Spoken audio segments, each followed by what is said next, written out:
नमस्कार, आप देख रहे हैं बहस बिहार की और मैं हूं आपके साथ विभा उपाध्याय। जातीय गणना यानी कि कास्ट सर्वे, जिसे लेकर आज देश की सर्वोच्च अदालत में सुनवाई हुई। बिहार सरकार की याचिका पर सुप्रीम कोर्ट ने सुनवाई से इनकार कर दिया और पटना हाई कोर्ट को ही 3 जुलाई को सुनवाई करने की दलील बिहार सरकार को दी। सुप्रीम कोर्ट ने बिहार सरकार की दायर याचिका पर फैसला देते हुए राज्य में जातीय आधारित गणना पर पटना हाई कोर्ट की तरफ से लगी रोक को हटाने से भी इनकार कर दिया, मना कर दिया।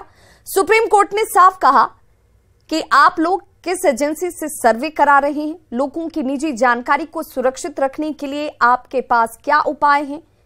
तमाम ऐसे सवालों को सामने रखते हुए उन्होंने कहा कि फैसला सामने आने के लिए आपके पास 3 जुलाई तक का वक्त है। पटना हाई कोर्ट इस पर सुनवाई कर रहा है और जब फैसला सामने आ जाएगा उसके बाद अगर आपको लगता है कि इसे लेकर सुप्रीम कोर्ट का दरवाजा खटखटाना चाहिए, वहां अर्जी लगानी चाहिए, तो जरूर आइए। 14 जुलाई की तारीख भी दे दी गई। हालांकि इस पर सियासत थमने का नाम नहीं ले रही। बीजेपी से लेकर हमलावर है, सरकार पर लोगों को धोखा देने का आरोप लगा रही है, कह रही है कि कानून बनना चाहिए था, कानून नहीं बनाया गया और सिर्फ यहां पर पक्ष सही तरीके से नहीं रखने की वजह से ये हालात हैं। सबसे पहले जरा सुनिए कि सुप्रीम कोर्ट ने आज क्या कुछ कहा सुनवाई के दौरान। माननीय सर्वोच्च न्यायालय की जो पीठ से प्रश्न आया कि पटना हाईकोर्ट ने जो प्रश्न उठाए हैं अपने अंतरिम आदेश में, वो संवैधानिक दृष्टिकोण से, कानूनी दृष्टिकोण से काफी गंभीर प्रश्न है और उस प्रश्न का जवाब फाइनल हियरिंग में ही मिलेगा। तो चलिए चर्चा की शुरुआत करें और सबसे पहले मैं अपने मेहमानों का परिचय आपसे करा दूं। प्रेमरंजन पटेल, प्रवक्ता बीजेपी, हमारे साथ जुड़े हैं। अभिषेक झा, प्रवक्ता जेडीयू, ज्ञान रंजन, प्रवक्ता कांग्रेस और एनके चौधरी, राजनीतिक विश्लेषक हैं। आप सभी का बहुत बहुत स्वागत है सर। सबसे पहले अभिषेक झा, मैं आपसे ही जानना चाहूंगी, पटना हाई कोर्ट ने अंतरिम रोक लगाई थी, वो अंतिम रोक भी नहीं थी, अंतिम फैसला भी नहीं था, आखिर इतनी जल्दबाजी क्यों कि सुप्रीम कोर्ट जाना पड़ जाए? हालांकि सुप्रीम कोर्ट ने तो साफ कर दिया कि आपको इंतजार तो करना ही होगा पटना हाई कोर्ट के फैसले का। इसको जल्दबाजी के रूप में न देखा जाए। सरकार की मंशा है कि भले ही केंद्र सरकार का उन्मुख रवैया है जातीय जनगणना को लेकर, लेकिन बिहार की सरकार ने अपने खर्च पर जातीय गणना कराने का फैसला लिया। सभी दलों का समर्थन सदन के अंदर, सदन के बाहर मिला। कैबिनेट से प्रस्ताव पारित हुआ और 80% से ज्यादा काम हो भी चुका है। लेकिन वो कहते हैं ना कि कुछ लोग होते हैं जो समाज विरोधी होते हैं। जब उनको लगता है कि सामने से वार नहीं हो सकता है तो पीछे से साजिश रचते हैं। भारतीय जनता पार्टी के द्वारा बैक्ड अप लोग, यूथ फॉर इक्वलिटी के लोगों का क्या संबंध रहा है भारतीय जनता पार्टी के लोगों के साथ, वो हम लोगों ने एक दिन प्रेस कॉन्फ्रेंस करके विभाजी विस्तृत तरीके से बताया था। और यही लोग याचिका करता है। इन लोगों ने ही इंटेंशनली इस चीज को फंसाने की पूरी साजिश रची है। हालांकि न्यायालय के किसी भी फैसले का हम लोग सम्मान करते हैं। ये अंतरिम रोक लगी है लेकिन ये अंतिम फैसला नहीं है। हमें लगता है कि आने वाली तारीख पर बिहार की सरकार और मजबूती से पक्ष रखेगी। अभिषेक, इस बात को क्या आप मानेंगे कि खामियां रह गई आप लोगों के असर से, लापरवाही रही, जल्दबाजी आप इसे नहीं मानते हैं, लेकिन अगर लापरवाही रह गई, खामी रह गई, जिसको कोर्ट, सुप्रीम कोर्ट भी कर रहा, हाई कोर्ट ने भी आपके सामने कई सवाल रखे हैं, उनको अगर दुरुस्त करके सब कुछ किया जाता तो शायद ये स्थिति नहीं होती? विभा जी, खामियों के मद्देनजर इसको मत देखिए। हम जब किसी भी अभियान में लगते हैं या कोई भी बड़ा प्रोजेक्ट होता है तो जब हम आगे बढ़ते हैं तो बहुत सारी चीजें सामने आती हैं, बहुत सारे चैलेंजेस सामने आते हैं। लेकिन उद्देश्य महत्वपूर्ण होता है, मंशा महत्वपूर्ण होती है कि हम किस दिशा में बढ़ रहे हैं और किस प्रयोजन के लिए बढ़ रहे हैं। लेकिन आप साजिश की बू तो साफ तौर पर है ना, कुछ लोग इसके पूर्णतः खिलाफ है। मैं तो आज भी पूछना चाहता हूं, भाजपा के हमारे सम्मानित साथी यहां बैठे हैं, उनसे पूछिए कि वो जातीय गणना के पक्ष में है या नहीं। सिर्फ हाँ या ना में जवाब दे दें। बिहार में जातीय गणना हो इसके पक्ष में है कि नहीं? बस छोटा सवाल है, हाँ ना में पूछ लीजिए। प्रेमरंजन पटेल जी को जरा स्क्रीन पर लेकर आइए। प्रेमरंजन पटेल जी, सिर्फ हाँ या ना में जवाब दीजिएगा। आपकी तरफ से जातीय गणना सवाल पूछने दीजिए, ये दायित्व मेरा है। हाँ। अभिषेक जी, प्रेमरंजन पटेल जी, पहली बात तो ये कि आप बार बार ये कहते रहे हैं कि पक्ष सही तरीके से नहीं रखा गया, पक्ष सही तरीके से नहीं रखा गया। हालांकि कोर्ट पक्ष नहीं देखती है, पक्ष फैक्ट देखती है, जो लीगल एस्पेक्ट्स होते हैं उनको देखती है। उसे देखकर के ही सुप्रीम कोर्ट ने कहा या फिर हाई कोर्ट ने अंतिम रोक लगाई है? लेकिन आपका स्टैंड क्या है इस पूरे जातीय गणना को लेकर? बिना मेरे समर्थन के ये जातीय गणना प्रारंभ नहीं हुई है। विधानसभा में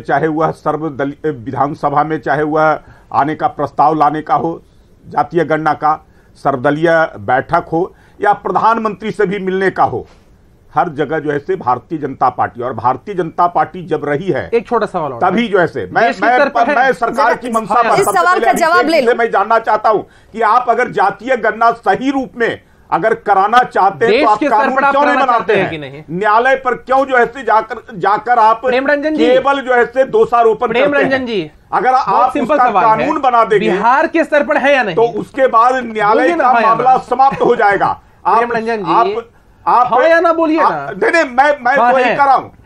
मैं तो देश के स्तर पर है कि नहीं? मैं तो आपको विनम्र निवेदन है, कानून बना रहे हैं, देश के स्तर पर है कि नहीं? आप क्यों नहीं कानून बना रहे हैं? अभिषेक आपके जवाब पे ही वो आ गए। में इसकी मामले गए तो आप अपना पक्ष सही तरीके से मजबूती के साथ क्यों नहीं रखे? अगर सही तरीके से तथ्यों के वो पक्ष क्या था प्रेम रंजन जी, जरा बताएंगे वो पक्ष क्या था? क्योंकि सहमति की बात तो आप भी कह रहे हैं कि हम भी सहमति इस पर दिए थे, तभी तो आगे बढ़े हम। का नहीं आता वो पक्ष कहाँ खामी आपको नजर आ गई? कौन सा वो पक्ष था जो ढुलमुल दिखा आपको? अब बड़े बड़े अधिवक्ता आकर करके उस खिलाफ में लड़ रहे हैं, और आप एक कमजोर जो है से अपने तरफ से पक्ष रखने वाले व्यक्ति को, मुझे देश के स्तर पर होना चाहिए जो है से नहीं है, लेकिन सरकार के स्तर पर होना चाहिए जरूर जो है से सवाल है कि सरकार देश के स्तर पर होना चाहिए कि नहीं होना चाहिए? नॉर्मल तरीके से लिया सरकार अगर सही तरीके से, मेरा सवाल ये कि को रखते, मेरा सवाल ये कि आप जिस कानून की बात कह रहे हैं कि कानून बन जाता, कानून बनाकर सही तरीके से आना चाहिए था, ये कानून नहीं बना और इसलिए जब ऐसे आ गए तो उसके खिलाफ आप हैं। देश के स्तर पर ये हो या नहीं हो? हम खिलाफ का है, हम तो कह रहे हैं विधानसभा में कानून बनाइए, लाइए, और हम उसके खिलाफ रहेंगे। हमारे कारण ही जातीय गणना हो रही है। देश के स्तर पर होना चाहिए कि नहीं होना चाहिए? कभी सरकार की मंशा आरक्षण देने का नहीं रहा सवाल है, जिसके साथ ये खड़े हैं। छोटा सवाल है प्रेम रंजन जी, साथ सरकार में है वो आज तक कभी जो है कमजोर वर्ग, एकदम छोटा सवाल है कि देश के स्तर पर होना चाहिए कि नहीं होना चाहिए? कमजोर हो, पिछड़े हो, दलित हो, बता दीजिए ना। कभी आरक्षण देने का काम उन्होंने नहीं किया। आप बता दीजिए देश के स्तर पर होना चाहिए कि नहीं होना चाहिए? 20% अति पिछड़ों को अभी भी सवाल आपसे यही पहली बार प्रेम रंजन जी अभी भी सवाल ये कह रहे थे कि यहाँ पर जो डेटा लिया जा रहा है उसमें निजता का हनन हो रहा है, जो इन्फॉर्मेशन ली जा रही है वो उसकी सिक्योरिटी, उसकी प्राइवेसी की क्या गारंटी है? ये तमाम सवाल आज कानून पर तक तो आप पहुंच ही गए। ज्ञान रंजन जी हमारे साथ जुड़े हुए। ज्ञान रंजन जी, मैं आपसे जानना चाहूंगी, आप बार बार कहते रहे कि सामाजिक न्याय के अवरोधक ये लोग हैं, ये लोग नहीं चाहते हैं कि लोगों को सही प्रतिनिधित्व मिले, उन तक योजनाओं का लाभ पहुंचे, लेकिन कोर्ट तो इनकी बातें नहीं सुन रही ना, कोर्ट तो फैक्ट देख रही होगी। देखिए विभा जी, आपका सवाल बहुत अहम है कि कोर्ट फैक्ट देख रही है। कोर्ट जब 80% काम हो चुकी है तब कोई याचिका दायर करता है, और याचिका दायर करने वाला कौन है उसका इतिहास जस्ट अभी अभिषेक जी ने बताया। मैं आपको बता देता हूं कि अरे वो किसी भी पार्टी से हो, कोई भी हो, हालांकि याचिका करता तो यही कह रहे हैं कि हम किसी दल से नहीं है, किसी पार्टी से नहीं है। मेरा ये कह रहे हैं कि कोर्ट तो दल और पार्टी नहीं देख रही है। आपका एक सवाल का जवाब दे रहा हूँ, देने दीजिए ना, एक सवाल का जवाब कंप्लीट कर लीजिए, मैं वही बताऊँ, आपका दूसरा जवाब भी ले लूंगा। उपाध्याय विभा, मैं ये बोल रहा हूँ कि जातिगत जनगणना की जरूरत क्यों पड़ी। आज हमारे देश में बाघ जानवर, जो गाय है, गोबर है, शेर किस प्रजाति के है, बकरी किस तरह का है, सबकी जाति की जाति गणना होती है कि किस तरह का प्रकार है, और उसी तरह से उसका बचाव रख रखाव योजनाएं बनाई जाती है। हमारे देश में जब आखिरी बार जातिगत जनगणना हुई थी 1931 में हुई थी। अभी जिस तरह से हम आरक्षण की बात कर रहे हैं कि 20% इनको देते हैं, 18% उनको देते हैं, इनको वहाँ देते हैं, तो क्या 1931 के बाद देश की जो पॉपुलेशन कितना बढ़ा आप भी जानते हैं। तो क्या हमारे लिए जानना जरूरी नहीं है कि किस जाति के लोग, कितने लोग हैं? क्या उसी एक ठेकरा लेके हम बांध के योजनाएं बनाते रहें? हो सकता है वो निकल के आने से हमारी चीज हो। और बते विरोध नहीं है, केंद्र में अगर ये जातिगत जनगणना हो जाती, केंद्र सरकार ये करा लेती, तो बिहार सरकार को कराने की ही जरूरत नहीं पड़ती। मंशा तो यही है। एक मिनट बोल दीजिए, बिल्कुल कांग्रेस का, हाँ बिल्कुल, मैं आ रहा हूँ, इस पे आ रहा हूँ मैं, बिल्कुल 2000 में कराया मैंने, 2000 में 11 कराया, आपने नहीं किया। 2011 में कराया नहीं, 2011 में किया, 2011 में किया, लेकिन नहीं उसको 2000, अरे भाई सरकार बदल गई, मोदी जी आ गए, आप आ गए, आप बेकार का डिबेट जगह ले जाएंगे, इसलिए नहीं हो पाया। प्रेम रंजन जी, आपको वक्त मिला था, अब ज्ञान रंजन जी को बोल लेने दीजिए। पटेल जी शांत हो जाइए, क्यों डिबेट को बड़गड़ा रहे हैं? क्या बोल रहे विभा जी, बताइए। बड़गड़ाइए नहीं यहाँ, मैं यही बताना चाहता हूँ कि आज के परिपेक्ष में क्या हुआ, आज बीजेपी का स्टैंड क्या, एक एक बच्चा, एक एक बिहारी लोग जानता है। और मैं आपको बता देता हूँ, बिहारी लोग इनको छोड़ेंगे नहीं। जिस तरह से हर सामाजिक उत्पीड़न को ये लोग करा रहे हैं, आप देखिएगा इनको क्या करेंगे। हम तो एकजुट होकर देखिए, आपको कहां की बातें कर रहे हैं, कहां से कहां पहुंचा दिया। आप भी देखिए, आप तो भस्मासुर हो गए हैं। यहाँ तक तो पहुंच ही गए हैं। आप लोगों के राग में राग मिलाकर के कानून बना लीजिए और फिर कानून बनाकर फिर उस पर सर्वे करा लीजिए। देखिए विभा जी, कानून बनाने का एक प्रक्रिया है। जब चीजें ऐसी चल रही थी, जब हम 80% काम कंप्लीट कर चुके हैं, तो जरूरी नहीं कि हर चीज के लिए कानून बनाया जाए। जब ये जातिगत जनगणना शुरू हो गई, ये पहल पहले होनी चाहिए थी। अगर ये बात थी तो इनका सुझाव पहले आना चाहिए था। कौन करता? जो सरकार में थे। क्या ये सरकार में नहीं थे उस समय जब ये पास किए थे विधानसभा में? तो एनडीए सरकार के हिस्सेदार रहे हैं, क्यों नहीं इन्होंने किया ये? हाँ, तो हम ये, वही तो मैं कह रहा हूँ, वही मैं मान रहे हैं कि उन दोनों की तरफ से गलतियां हुई। अरे भाई, अब तो ये कानून उसी समय बनता है, अब तो ये कोर्ट में है, अब तो ये कोर्ट में है, कोर्ट में है तो नहीं बनेगा, कोर्ट में है तो नहीं। ये विधानसभा में जी नहीं, कोर्ट में है मामला, कोर्ट में है मामला। अच्छे से आप जानते हैं, अगर नहीं जानकारी है तो जानकारी लीजिए। इस पर बुलाइए, अब मैं क्या बोलूं, आप कानून बनाइए। आप दिखा रहे हैं। हमारे साथ एनके सर जुड़े हुए हैं, एनके चौधरी हमारे साथ जुड़े हैं, राजनीतिक विश्लेषक हैं। जरा उनका सम्मान भी कीजिएगा और सवाल पूछ रही हूं तो उनको जवाब देने दीजिएगा। और आप भी जरा सुनिएगा, क्योंकि आप कहीं बेहतर विश्लेषण कर पाएंगे, वो बता पाएंगे कि आखिर सचमुच जातीय गणना पर। एनके सर, जिस तरीके से चर्चा बार बार चल रही है कि इस जातीय गणना पर जल्दबाजी की गई या नहीं, ये जल्दबाजी नहीं थी, मकसद ये था, उद्देश्य ये था कि लोगों तक फायदा पहुंचाया जा सके, लेकिन तब भी सवाल कई उठेंगे। क्या आपको नहीं लगता कि यहां जल्दबाजी तो हुई, तभी तो कोर्ट ने कई चीजों को देखा है, समझा है और अंतरिम रोक लगाई है? 3 जुलाई तक का तो इन्हें इंतजार करना चाहिए था सुप्रीम कोर्ट में जाने से पहले। आपका कहना सही है। एक लाइन में मैं उत्तर दूं तो थोड़ी बेहतर तैयारी तो होनी चाहिए थी, और शायद एंटिसिपेट सरकार नहीं कर पाई कि ये प्रश्न आ सकते हैं कोर्ट में, जबकि सरकार के पास बड़े बड़े कानूनविद की सेवा प्राप्त करना बहुत आसान है। किसी कारण से उन्होंने इस पर ध्यान नहीं दिया। शायद इसका कारण रहा हो कि ये सभी पार्टियों को सूट करेगा और शायद इसका विरोध नहीं होगा, लेकिन ऐसा नहीं हुआ। लेकिन जब ऐसा प्रश्न उठा है कोर्ट में, तो स्वाभाविक रूप से यह मानने के लिए हमें बाध्य होना पड़ता है कि तैयारी मुकम्मल नहीं थी और इसके कानूनी पक्षों पर जरूर ध्यान देना चाहिए था। जैसे कि कानून की जरूरत है कि नहीं, ये तो कानून विधि बताते हैं, और ये सेवा लेनी चाहिए थी राष्ट्रीय स्तर पर। दोनों राजनीतिक जो पक्ष है उसको बड़े बड़े कानूनविद प्राप्त हैं। दूसरा कि निजता के अधिकार का सवाल उठ रहा है, ये बहुत बड़ा सवाल है और इसको विभिन्न स्तरों पर दोनों पक्ष के लोग उठाते रहे निजता के सवाल को। तो क्या इससे निजता का सवाल उठता है कि नहीं, क्या निजता के अधिकार का हनन होता है कि नहीं। और तीसरा कि मैं समझता हूं कि अगर इस वक्त कंसेंसस होता, जिसकी शुरुआती दौर में प्रयास हुआ था, जिसके लिए जो उस वक्त संभव था, जैसा कि आप देख रही हैं कि सभी दल इस पर सहमत थे, तो बेहतर होता, ये स्थिति पैदा नहीं होती। लेकिन आज ये स्थिति पैदा हुई। यह दूसरा सवाल है कि जातीय गणना कितना आवश्यक है, उसकी प्राथमिकता कितनी होनी चाहिए। उस पर मेरे अपने विचार हैं और मैं किसी पॉलिटिकल पार्टी के विचार से प्रभावित हूँ ऐसा मैं नहीं मानता। और मैं मानता हूँ कि सरकार की जो यह दलील है कि इससे जो तथ्य आएंगे, जो आंकड़े आएंगे, और उस आधार पर उनको खास करके वंचित वर्गों को, सामाजिक रूप से वंचित वर्गों के कल्याण के लिए योजना बनाने में आसानी होगी।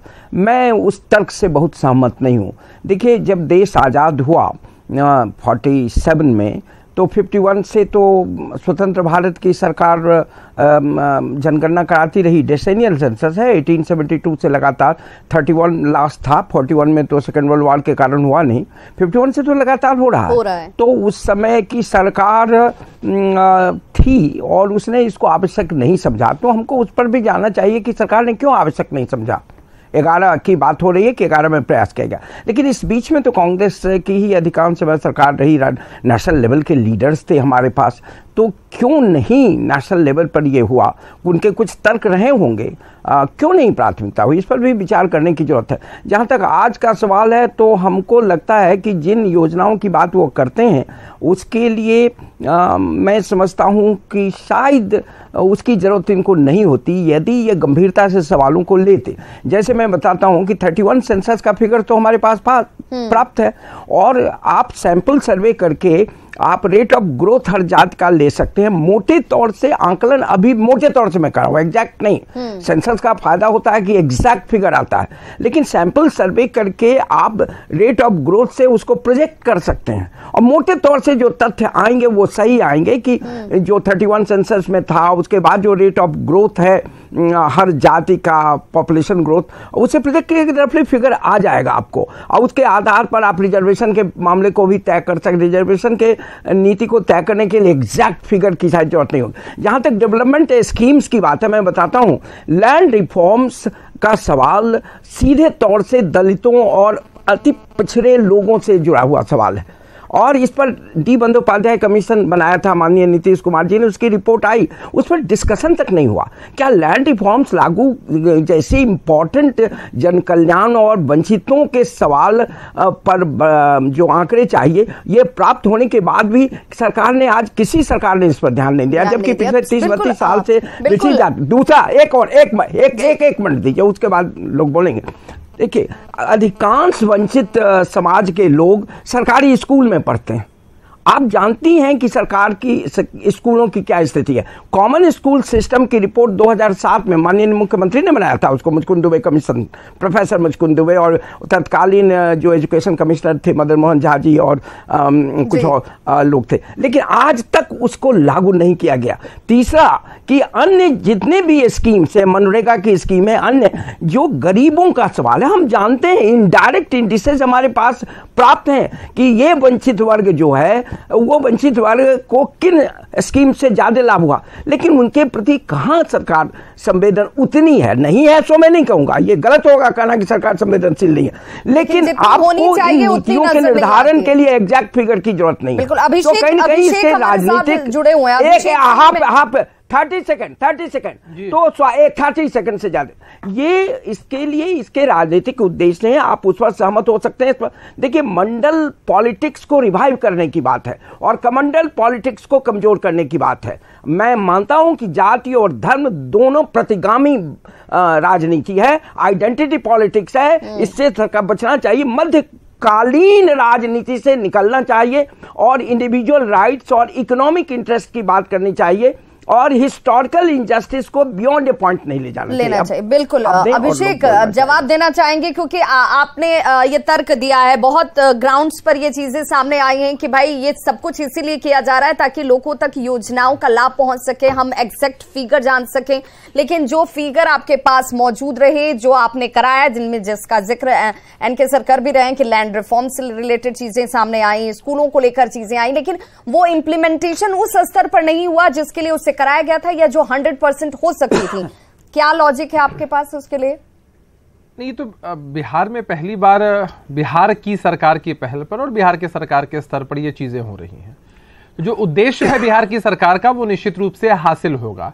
आज तक देश में 1931 का मॉडल ही चल रहा है, और जब इतना समय बीत चुका है, स्थितियां परिवर्तित हो चुकी हैं, तो ऐसी परिस्थिति में जरूरी है कि सही आंकड़े हमारे सामने आ जाए। और सही आंकड़े आने में समस्या किसको है? अरे अंदर अंदर तो ये लोग इसके खिलाफ रहते हैं, कृत्य भी इसके खिलाफ करते हैं, लेकिन ऊपर ऊपर कहते हैं कि भाई हमने इसका समर्थन किया है। मैंने 2 छोटे सवाल पूछे थे कि बिहार के स्तर पर आप इसके पक्ष में हैं कि नहीं, जवाब मिला हाँ। फिर मैंने पूछता रह गया, आप भी पूछती रह गई कि देश के स्तर पर आप इसके पक्ष में है कि नहीं है, लेकिन उन्होंने जवाब नहीं दिया है या नहीं है। सिर्फ हाँ या ना जवाब दे। देश के स्तर पर मामला ये बिहार से जुड़ा हुआ है। वाह वाह, बिहार में गणना करानी है। बिहार में आपने कह दिया कि कानून बन जाए, पक्ष में हम पहले से भी पक्ष में। सवाल है देश के स्तर पर होना चाहिए कि नहीं हम नहीं है कराने का। देश के स्तर पर आप जहां गए हैं और जिनके साथ बैठे हैं प्रेमरंजन जी, कभी जो ऐसे कमजोर जातियों को आगे बढ़ाने का रहूंगा आपसे उनको मुख्य धारा में जोड़ने का काम उन्होंने नहीं किया। आप बता दीजिए नहीं कि पंचायती राज आरक्षण किस सरकार ने और किसके दबाव में मिला, ये जरा बता दीजिए ना। देश के स्तर पर होना चाहिए। आप जिनके साथ हैं उन्होंने क्या पंचायती राज में आरक्षण देने का काम किया था? पर होना चाहिए या नहीं, आप जरा बता दीजिए, बताइए ना। तो फिर आप जिनके साथ हैं उनके दबाव में काम कर रहे हैं। आपकी मंशा सीधे साफ छोटा सवाल है, आपका अपना हमारी मंशा एक दूसरे की जो बैठे लोग हैं। 3 जुलाई तक का हम भी इंतजार करेंगे और आपको भी इंतजार अब करना ही होगा, क्योंकि कोर्ट ने कह दिया है और उसके बाद कोर्ट का फैसला क्या होता है ये हम सब देखेंगे। हाँ या ना। फिलहाल वक्त इतना ही चर्चा के लिए था। बहुत बहुत शुक्रिया आप सभी का हमारे साथ इस बहस बिहार के में जुड़ने के लिए। तो खबरों का सिलसिला लगातार जारी है। आप बने रहिए न्यूज़ 18 बिहार झारखंड के साथ।